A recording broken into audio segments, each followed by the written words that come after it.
ሰላም ጤና ይስጥልን አድማጭ ተመልካቾቻችን ከቶፕ ኒውስ ኔትወርክ ዕለታዊ ዜናዎችን ይዘን ቀርበናል። በቅድሚያ አርዕስቶቹን ህዝባዊ ወያኔ ሓርነት ትግራይ ከፌዴራል መንግስት ጋር የሚደራደር ከሆነ በአዲስ አበባ ከተማ ሳይሆን በሌላ ሶስተኛ ሀገር እንደሚሆን ለአሜሪካ ማሳወቁን የፓርቲው ጽህፈት ቤት ኃላፊ ፈትለወርቅ ገብረእግዚአብሔር ተናገሩ። ከሪል ስቴት አልሚዎችና ከግለሰቦች በሰነዶች ማረጋገጫ ንብረት ገዝተው ወደ መሬት ተቋማት በመቅረብ ስም ያላዞሩ የይዞታ ማረጋገጫ ያልያዙ ባለንብረቶች ሂደቱን እንዲያጠናቅቁ ጥሪ ቀረበ።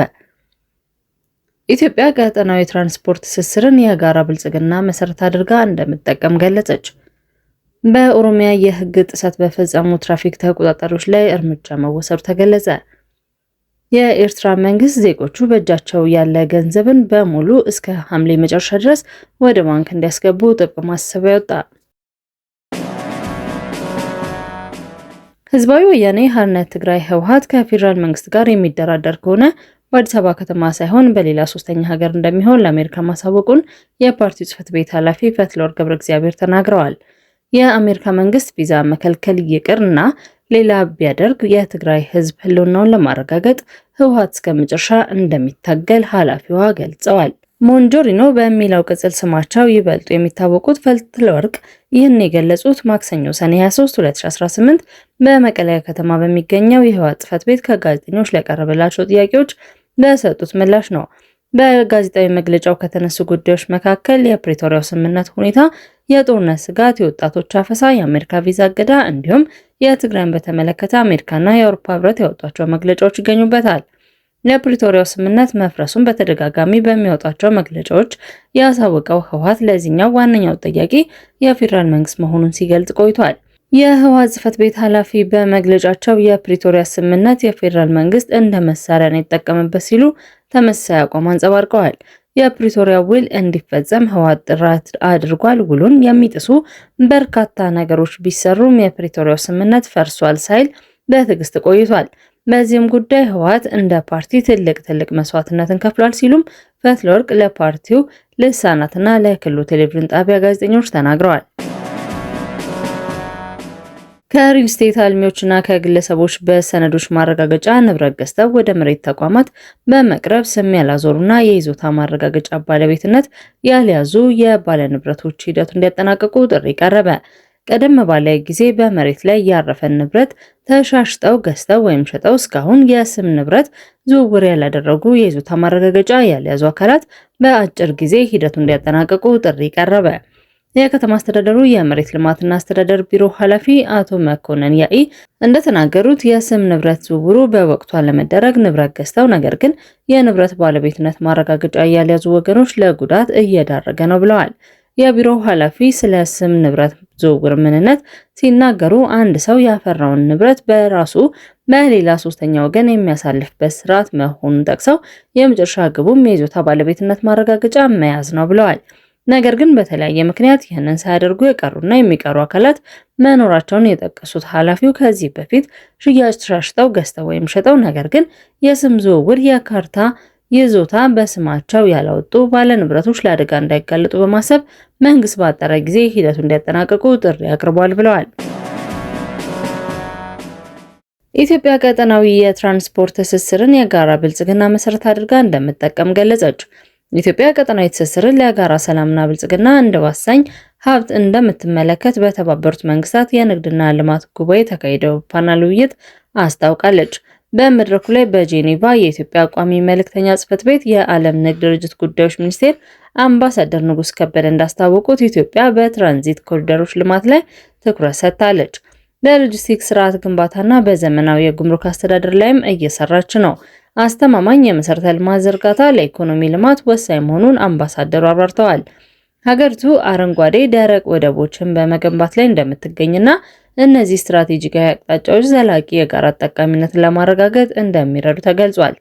ኢትዮጵያ የአፍሪካ ህብረት አጀንዳዎች 2063ን በመቀበል በንቃት እየተሳተፈች ነው። የአፍሪካ የመሰረተ ልማት ፕሮግራምም በእቅዱ አካታለች።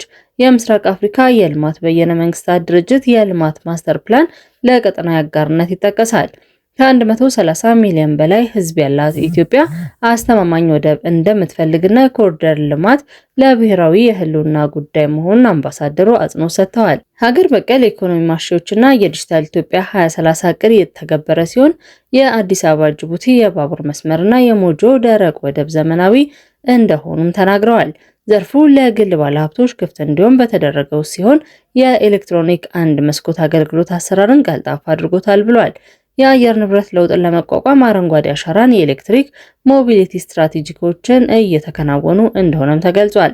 የአምባሳደር ንጉስ ከበደ ወደቦች ከአምራች ኢንዱስትሪ ዞኖች ጋር በማያያዝ ይህም የአፍሪካ የንግድ ግንኙነትና የኢንቨስትመንት ፍሰትን ያሳልጣል ተብሏል። በኦሮሚያ የህግ ጥሰት በፈጸሙ ትራፊክ ተቆጣጣሪዎች ላይ እርምጃ መወሰዱ ተገለጸ። በኦሮሚያ ክልል ብልሹ አሰራር ፈጽመው በተገኙና በተረጋገጠባቸው የትራፊክ ተቆጣጣሪዎች ላይ ከቦታ ማንሳትን ጨምሮ እርምጃ መወሰዱ ተገልጿል።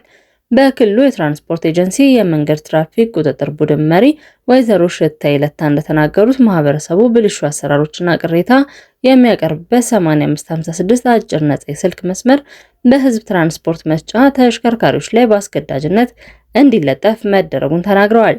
በዚህም ማህበረሰቡ ትርፍ ጭነት ሲያጋጥመውና ያልተገባ የትራንስፖርት ታሪፍ ሲጠየቅ ቀኑን ሙሉ እየደወለ ጥቆማዎችን እየሰጠ መሆኑን ገልጸዋል። ከህዝብ በሚደርሱ ተከታይ ጥቆማዎች መሰረት ህገወጥ ድርጊት በሚፈጽሙ አሽከርካሪዎችና ተቆጣጣሪዎች ላይ እርምጃ እየተወሰደ መሆኑን ጠቁመው ይህም ህጋዊ እርምጃዎች ብልሹ አሰራር ለማስቆም አጽንኦት እያደረገ መሆኑን አስታውቀዋል። ወይዘሮ ሽታይ የሚመለከታቸውን አጋር ተቋማት ተሞክሮ ወስደው ተግባራዊ የሚደረጉ ከሆነ የሚታዩ የሙስናና የብልሹ አሰራሮችን በዘላቂነት መፍታት እንደሚቻል ያላቸውን እምነት ገልጸዋል። የትራንስፖርት ኤጀንሲው ባሳለፍነው 2017 በጀት ዓመት 5 ወራት ውስጥ በአሰራር ሂደት ብልሹ አሰራርና የስነ ምግባር ጥሰት ፈጽመዋል ባላቸው 342 ባለሙያዎች ላይ አስተዳደራዊ እርምጃዎችን እንደወሰደ መዘገቡ ይታወሳል።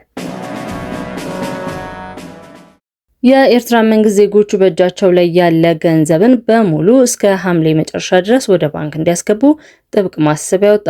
የኤርትራ ማዕከላዊ ባንክ ባወጣው ጥብቅ ማሳሰቢያ በሀገሪቱ ውስጥ በግለሰቦችና በተቋማት እጅ የሚገኝ የሀገሪቱ መገበያያ ገንዘብ ናቅፋ በሙሉ የጀመረውን የአውሮፓ ሐምሌ ወር መጠናቀቅ ድረስ ወደ ባንኩ እንዲያስገቡ አዟል። የኤርትራ ባንክ ባወጣው መግለጫ እያንዳንዱ ዜጋና ተቋም የመጠቀም መብት ያለው የሀገሪቱ ብሔራዊ ገንዘብ የሆነውን ናቅፋ ብቻ መሆኑን በመጥቀስ ለየትኛውም ልውውጥ በገንዘቡ ብቻ መጠቀም ግዴታ እንደሆነ ገልጿል።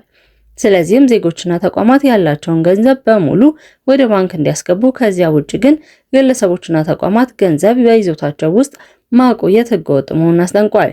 በዚህም መሰረት ሁሉም ያላቸውን ገንዘብ ወደ ባንክ እንዲያስገቡ፣ በተጨማሪም የባንክ ሂሳባቸው የሌላቸው ሰዎች ወይም ተቋማት እስከ ሐምሌ መጨረሻ ድረስ ያላቸውን ናቅፋ አዲስ አካውንት በመክፈት እንዲያስገቡ መመሪያ ተሰጥቷል። ነገር ግን ይህንን መመሪያ በማያከብሩና ገንዘባቸውን በተሰጠው ጊዜ ገደብ ውስጥ ወደ ባንክ በማያስገቡ ግለሰቦችና ተቋማት ላይ ጥብቅ ህጋዊ እርምጃ እንደሚወሰድ ማዕከላዊ ባንኩ አስጠንቅቋል። በተቀመጠው የጊዜ ገደብ የወጣው መመሪያ ተግባራዊ በማያደርጉ ላይ ይወሰዳል የተባለው ህጋዊ እርምጃ ምን እንደሆነ የተገለጸ ነገር የለም። አድማጭ ተመልካቾቻችን ከቶፕ ትንሽ ኔትወርክ ለዕለቱ ያዝናቸው ዜናዎች እነዚህ ነበሩ። መልካም ቆይታ።